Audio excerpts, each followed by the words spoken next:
First, go to the Select, choose Subject, take a copy with Ctrl+J,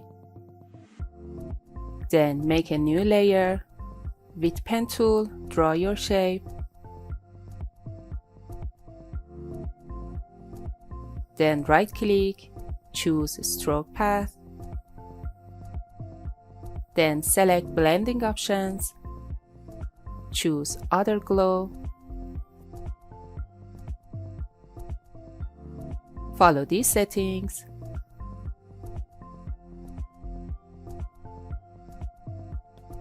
Again, make a new layer. With Pen tool, right-click, choose Stroke Path.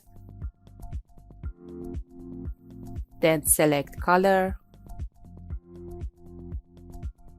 Right-click on Shape, choose Delete Path.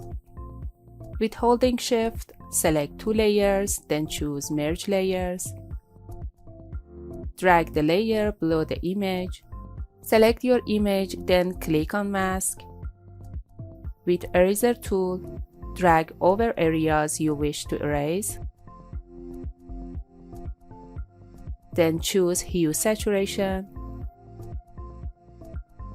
Click on Colorize. Choose your favorite color.